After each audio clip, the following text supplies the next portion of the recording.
What's happening, Wargamers? Welcome to another episode of the Dossier, the Marvel Crisis Protocol show, where we take a look at Crisis Protocol characters, what we think about their models, their cards, what they bring to the table, and just generally where we feel they kind of fit in the game itself and our initial impressions.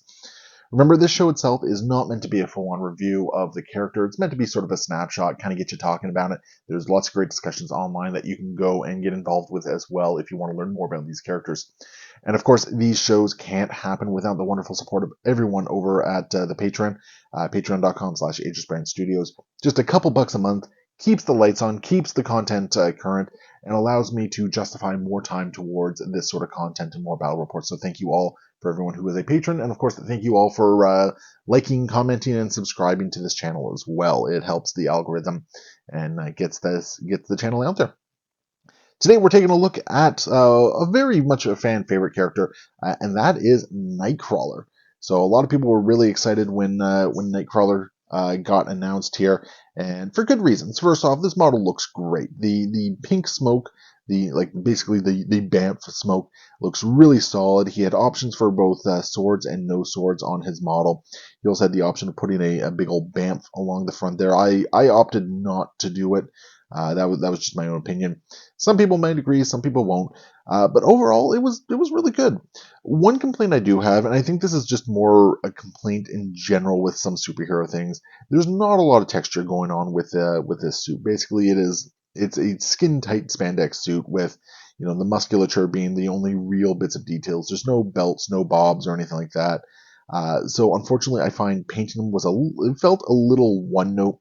But at the very least, the blue contrasts really nicely with the way his suit is designed, and the option for swords really kind of helps just keep everything a little bit more interesting. And then that BAMF smoke. Overall, though, the model itself is a perfectly good model. Not one of my favorites, but it is a really solid model. I think it looks really good on the table, and just in general, I think it's done Nightcrawler some good service. Now, how about his card here? So Nightcrawler brings a 4/3/3 defensive stat line to the table. He's got 5 stamina on his healthy, 6 on his injured. He is a 4 threat character, size 2, medium movement. So once again, it's kind of a typical stat line for a 4 threat character. I don't really have any real complaints about it. I do like that 4 physical defense. I think it's really solid. The 5/4. I always kind of prefer the 5/6. I always kind of prefer the 6 stamina on the healthy side, but I don't mind it on the injured side as well, because I do think Nightcrawler is going to be a prime target for a lot of people. As far as his abilities, he has a physical teleporting strike builder. It is range 3, 5 dice, and it has haha, which is just after damage is dealt. If this character is not within 2 of the target character gains the stun special condition. So this one's really cool because it does not require damage to be dealt. It's just after the damage is dealt step. At least that is my understanding of it. So he basically has an auto stun, which is just absolutely amazing. Stun is one of those conditions that can be absolutely detrimental to a character and really slow them down. Next up we have, and this is the one a lot of people talked about, his Brimstone Blitz. It's a range 2, 5 dice for 1 power. Does not sound like a very exciting spender attack. However, you do add dice to this attack equal to the number of times this character has been placed this turn. So just note it is just generally placed, so not placed or not specifically placed by special abilities. It can be off a Storm Hop, it can be off a Midnight Sun's Bump, it can be off his special abilities here. Anything that places Nightcrawler, even some of the what is it? I think Cosmic Portals. I think it's Cosmic Portals. The one where you can pay to interact and you'll place within range of another portal. That is a place on top of it all. So you're adding dice for all that. So that means you can actually get a pretty good dice pool building on it. But where it really kind of gets crazy, he has a hit crit trigger, Flurry of Blows. After this attack is resolved, this character may make an additional attack action. This attack must target the original character. So, a couple things here. It's an attack action, so that can be another Brimstone Blitz, that can be a teleporting strike. Doesn't matter which one it is, it can be either of those things. It's basically just another attack action. Another thing to note is there is no limit on it. So if you do another Flurry of Blow or another Brimstone Blitz, you can trigger this again, which does potentially allow Nightcrawler to go infinite. Excuse the cough. So that's something that just it kind of gets a little crazy, especially when you start looking at another superpower here. So we're going to move on to those and talk about it in the wider scope of things as we get to the end of the video here. So next up, he has an active ability called BAMF. This character can spend 1 to 3 power to use the superpower. Place the character within X of itself, where X is equal to the amount of power spent. It can only be used once per turn. He teleports around. This makes perfect sense that he would have this ability. So yeah, no notes. It helps fuel the Brimstone Blitz, which is really nice as well. Next up, we have a reactive Puff of Smoke for 0 power. When this character makes an attack after damage is dealt, this character may use the superpower, place this character within range of the target character.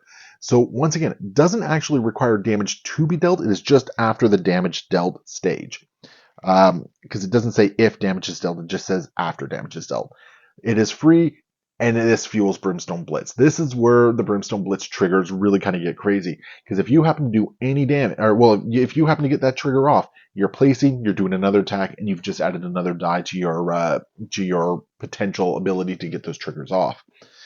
So once again, I'm going to stick a pin in that right now. We're going to come back to that at the end of this video.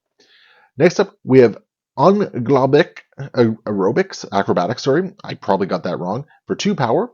When this character is targeted by a physical or energy attack or makes a dodge roll, it may use this superpower, and you add 2 dice to this character's defense or dodge roll. This is great. I love it. I mean, potentially making him a 6 dice, 5 dice energy defense, or just 6 dice to dodge terrain coming in at him like any throws. Fantastic. I think this is a great use of his power. He doesn't have a lot of things to spend power on, so this is going to be active quite a bit for you. Lastly, we have Invisible in Shadow. While this character is within range 1 of a terrain feature of size 2 or more, characters must be within 3 to target this character with attacks. So this is basically super stealth. It's a stealth that things like Marked for Death or Ignore Stealth does not get around because it is not keyworded stealth. It's very similar to Storm's type of stealth, where the Goddess of the Storms, I think it's called.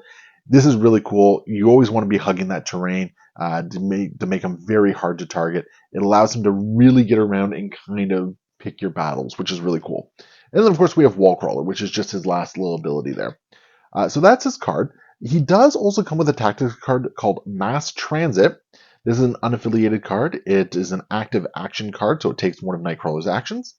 Nightcrawler may spend 3 power to play this card, choose up to 3 other allied characters within 2 of Nightcrawler, place Nightcrawler within 3 of himself, then place each chosen character within 1 of Nightcrawler. After this attack is resolved, Nightcrawler gains the Stagger special condition. So this is kind of a cool little card to get your characters up the table a little bit faster. You can bring a whole bunch of X-Men with you, which is really kind of cool, or anyone he happens to be teamed up with. It does cause him to stagger, which is a little unfortunate, but depending on where he's at in the game, maybe he's about to daze or KO or something like that. So it's a great way to reposition. Now, it has also been clarified that it has to be Nightcrawler's active turn. There was a lot of discussion about whether or not another X-Men or another character could activate. Nightcrawler does this. Who spends the action? They've clarified you cannot use an active ability if that character is not active. So Nightcrawler has to be the active character to do it, which just makes perfect sense. So where does that leave us? Well, I'm very mixed on Nightcrawler. I remember when he first got announced, everyone was looking at his Brimstone Blitz, and the immediate discussion of can he one-shot a Hulk came out. And the math has been done on it. Yes, he can, but there's a lot of fidgeting that you have to do with it. On his own, I find on average he's getting maybe a 6-7 die Brimstone Blitz without really trying. If you want to try to get a little bit more, you can, but at 6 or 7 dice, that trigger is definitely not guaranteed. If you can roll that crit, you have a fairly decent chance for it. But it's one of those things where the fewer dice you're rolling, the harder it's going to be to get off. When it does go off, it's going to feel great, but I think it is kind of a trap. I think what's going to happen is a lot of people are going to chase that particular aspect of Nightcrawler, and it's going to leave Nightcrawler out in the open and exposed and just have him go down like a chump as a result. I think where his real strengths lie is he is an amazing objective grabber. His defensive tech, his version of stealth, it allows him to grab objectives safely. He can move away quite a bit safely as well and hide. It makes him a great objective holder. To me, the Brimstone Blitz is actually just a tool he uses when he's really in danger. So where do people like him? Well, I mean, I've seen some success with him in Storm X-Men with that Storm Hop. Just makes him a little bit more mobile, giving him a reroll on his defensive dice when he's outside of range too. Really nice. I've seen a lot of talk with him in Midnight Suns, and he could bring some much needed mobility to Midnight Suns, which is really kind of nice. I got nothing against that one. And then of course there's the fun one where you can toss him into Red Skull 1 Cabal. Every time you deal damage to an enemy, you're going to gain 1 power for it, and you can potentially fuel an infinite Brimstone Blitz, which again kind of funny if just for the memes. But outside of that, I think he's mostly at home with the X-Men there. I don't necessarily think there's other places he really fits in better. Maybe Web Warriors, he can keep up with them, which is really nice. The Brimstone Blitz, if it goes off, gives you a nice little bit of muscle to one of your attacks.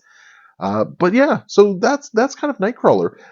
Sound off below. Let us know where you like Nightcrawler, where you think he works really well in this game, and whether or not you were disappointed with him or you're just really stoked about him. Leave those comments below. And of course, if you want to support the channel, patreon.com/AegisBrandStudios. Just a couple bucks a month keeps everything online content and allows us to keep making current content for you. Or hit up iwargame.net. Use code AegisBrand, save 10% on your current purchases. And during the month of April in 2024, they are running a 5% off sale as well. So you can stack those sales together and get yourself a really solid gaming map for Crisis Protocol. Go check it out. Thanks so much for watching. Happy wargaming.